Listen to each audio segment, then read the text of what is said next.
آج کی اس پروگرام میں موضوع کتابیں تھے انسانی زندگی میں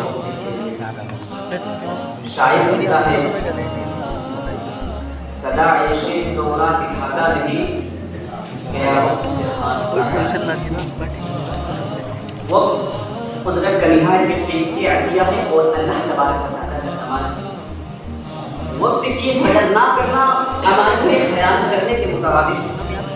انسانی زندگی کو سنوارنے اور پروان چڑھانے اس کی بڑی قدر و منزلت اور اہمیت ہے۔ وقت کی یہ خاصیت ہے کہ کسی کا انتظار نہیں کرتا بلکہ بڑی برق رفتاری کے ساتھ کسی کا پاس لحاظ کیے بغیر گزرتا رہتا ہے، اور تاریخ شاہد ہے کہ انہوں نے وقت کی قدر کی اور اس کی اہمیت کو سمجھتے ہوئے اچھے کاموں میں استعمال کیا تو وہ پھر ان کے قدر کی بلکہ ان کی کامیابی و کامیابی سے ہمکنار کے اور انہیں زمین سے اٹھا کر وہ جس سوریا پہنچا دیا۔ اور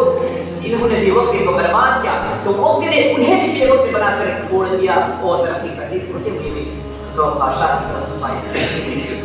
اسے دانا نے کیا تو خوب کہا ہے کہ گیا وقت پھر ہاتھ آتا نہیں۔ یہ مسلمہ اور آفات حقیقت ہے کہ روئے زمین پر وہی لوگ وہی جماعت یا وہی فرد آگے بڑھ رہا اور فرح و جنون اور کامیابی وہ کامران سے سرفراز ہوتا ہے جو وقت کی قدر و قیمت کرتا ہے۔ اگر قرآن و سنت کا بغور مطالعہ کیا جائے یا دنیا کی پیدائش سے لے کر آج تک کامیاب لوگوں کی زندگیوں کا مراجعہ کیا جائے تو بخوبی پتہ چل جائے کہ وقت کی وہ قدر و منزلت اور اہمیت کیا ہے۔ چنانچہ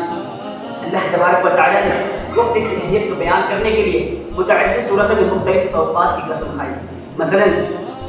کہیں واللیل اذا یغشا کہا تو کہیں والفجر ولیال العشر کہا تو کہیں والضحی واللیل اذا سجا کہا تو کہیں والعصر قسم ہے زمانے کی کہا۔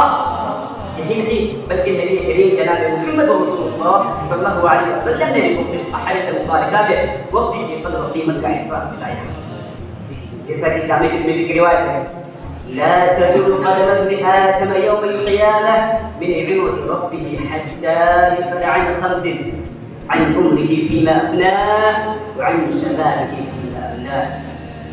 جبکہ صحیح بخاری کی روایت میں ہے نعمتان مغبون فيهما كثير من الناس الصحة والفراغ۔ حضرات یہ مسلمہ اور آفاقی حقیقت ہے کہ ہمارے اسلاف کرام جنہوں نے علمی و عملی میدان میں جو اعلیٰ مقام اور بلند مرتبہ حاصل کیا وہ محض وقت کی قدر کرنے کی بدولت ہی ہے۔ لہذا یاد رکھیں جو قومیں وقت کی قدر نہیں کرتی اس کی اہمیت کو نہیں سمجھتے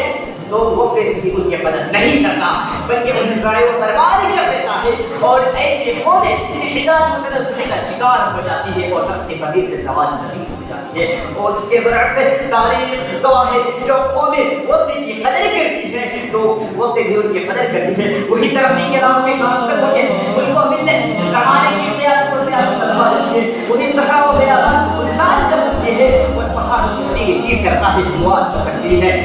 بلکہ جو قومیں وقت کا صحیح استعمال کرتی ہے تو پوری کائنات آگے بڑھ کر اس کا استعمال کرتی ہے اور باتیں گرج کر اس کے سر میں سر ملا دیتی ہے، بجلی چمک کر انہیں اس راستے کی طرف چلا دیتی ہے۔ جو وقت کا صحیح استعمال کرتی ہے پوری دنیا اس کے آگے بڑھ کر اس کا استقبال کرتی ہے۔ لہذا ضرورت ہے اپنے سمجھنے کی کہ وقت بھی ہماری اصلی پوری اور دولت ہے۔ آخر میں میں یہی سے اپنا عنوان رکھا ہوں کہ اللہ تعالیٰ اپنے وقت کو غنیمت سمجھتے ہوئے مثبت کاموں میں لگانے کی توفیق عطا فرما۔ آمین۔